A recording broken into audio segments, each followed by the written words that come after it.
Gold trusted gold buyers మీరు తాకట్టు పెట్టిన బంగారాన్ని విడిపించి ఈ రోజు ఉన్న మార్కెట్ ధరకు కొనబడను.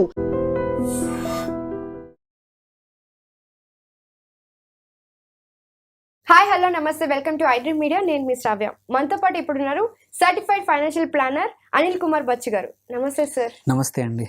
సార్, మనకి ఇప్పుడు చాలా వెబ్సైట్స్లో 5 స్టార్ రేటింగ్స్ వస్తూ ఉంటాయి. మనకి మ్యూచువల్ ఫండ్స్లో దీంట్లో ఇన్వెస్ట్ చేయండి, బెస్ట్గా వస్తుంది ఫండ్స్ అని చెప్పి.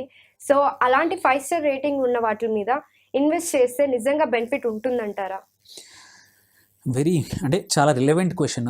ఇదేంటంటే ఇప్పుడు సొంత వైద్యం లాగానే సొంతంగా ఫండ్ సెలెక్షన్, సొంతంగా ఇన్వెస్ట్ చేసుకోవడం అనేది క్వైట్ పాపులర్ అయిపోయింది.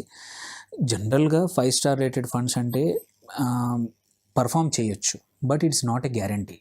ఏంటంటే మన ఇంపార్టెంట్ ఇన్వెస్టర్స్ తెలుసుకోవాల్సింది ఏంటంటే, ఏవైతే రేటింగ్స్ ఉంటాయో రేటింగ్స్ అనేది ఎప్పుడైనా పాస్ట్ పర్ఫార్మెన్స్ పైన బట్టి ఉంటాయన్నమాట. Let's a last 3 years, last 2 years, last 1 year, last 5 ఇయర్స్కి ఈ ఫండ్ ఎలా పర్ఫామ్ చేసింది when compare to its peers అనేది దాన్ని బట్టి రేటింగ్స్ ఇస్తారనమాట జనరల్గా. బట్ ఇందులో జనరల్గా ఏంటంటే లాజిక్ ఆల్సో సేస్ ఏంటంటే, ఏవైతే ఫండ్స్ మంచిగా పర్ఫామ్ చేస్తున్నాయో they tend to go on doing it, అంటే ఫ్యూచర్లో కూడా అలాగే చేయొచ్చు అని. But it is not a guarantee. It is possible but it's not a guarantee. So అప్పుడు మరి ఏమి చేయాలి అని అంటారు. ఎందుకు గ్యారంటీ కాదు అంటే, first performance can change any time. Reason ఏంటంటే, ఇంతకుముందున్న ఫండ్ మేనేజర్ డిఫరెంట్ అయి ఉండొచ్చు, ఇంతకుముందున్న థీమ్ డిఫరెంట్ అయి ఉండొచ్చు, పోర్ట్ఫోలియోలో కంపెనీలు మారచ్చు. ఓకే, సో మెనీ థింగ్స్ ఏవైతే ఉన్నాయో ఇంతకుముందు ఆ సిచ్యువేషన్లో పనిచేసినవి మార్పు అనేది జరగచ్చు ఇన్ ద ఫ్యూచర్. అలాంటప్పుడు సేమ్ రిటర్న్స్ ఇస్తాయని నమ్మకం లేదు. సో థింగ్స్ అప్పుడు చేంజ్ అయ్యే అవకాశాలు చాలా ఎక్కువగా ఉన్నాయి. అండ్ ఇంకొకటి కూడా ఏంటంటే, రొటేషన్ చాలా మటుకు జరుగుతూ ఉంటుంది. మనము లాస్ట్ 1 ఇయర్ బాగా పర్ఫామ్ చేసిన ఫండ్స్ మేబీ వాళ్ళు సెలెక్ట్ చేసిన పోర్ట్ఫోలియోలో ఉన్న స్టాక్స్ బట్టి ఒక్కోసారి ఏమవుతుంది, ఆ ఇండస్ట్రీ డౌన్ అయిపోతే నీ పోర్ట్ఫోలియో సరిగా పర్ఫామ్ చేయకపోవచ్చు. ఇప్పుడు నంబర్ 1 ఉన్నది సడన్గా ఆ కేటగిరీలో 40 ఫండ్స్ ఉంటే నంబర్ 10 అవ్వచ్చు, నంబర్ 20 కూడా అవ్వచ్చు, నంబర్ 30 కూడా అవ్వచ్చు. So it's not a guarantee, ఎందుకంటే it's all depends on underlying వాళ్ళు ఎక్కడ ఇన్వెస్ట్ చేశారనేది వెరీ ఇంపార్టెంట్ అనమాట.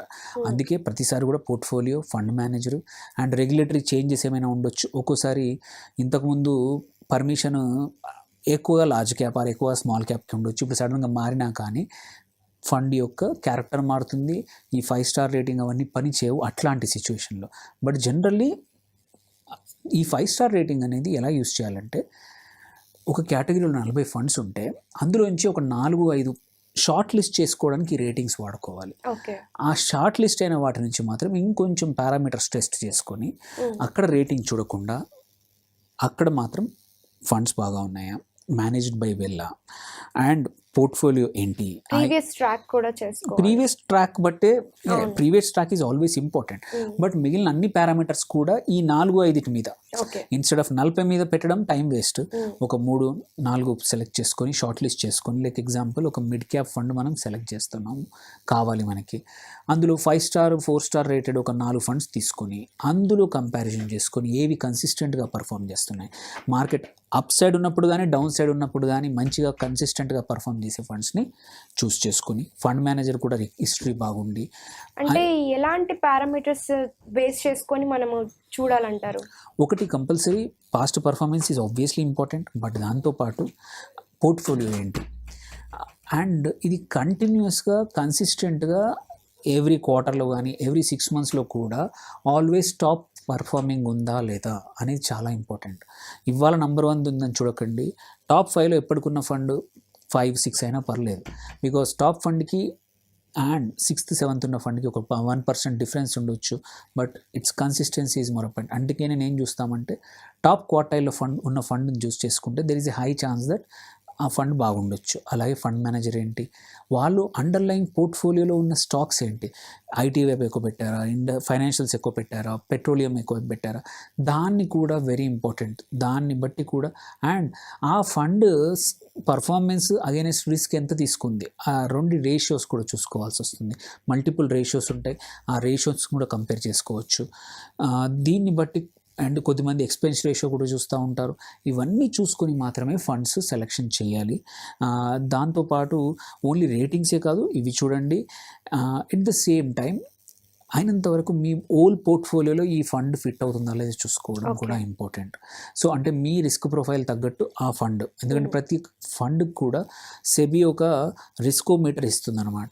సో ఎటువంటి risk, mild, moderate, average, aggressive, very aggressive అని మల్టిపుల్ రిస్కోమీటర్ అంటే కనబడుతుంది మనకి ఫ్యాక్ట్ షీట్లో కానీ ఆ ఫండ్ గురించి ఇన్ఫర్మేషన్లో క్లియర్గా కనిపిస్తుంది అనమాట. ఆ రిస్క్ మీరు తట్టుకుంటారా? అలాంటప్పుడు మీ పోర్ట్ఫోలియోలో ఎంత ఉండాలి అది యాడ్ చేసుకుంటే సరిపోతుంది అనమాట.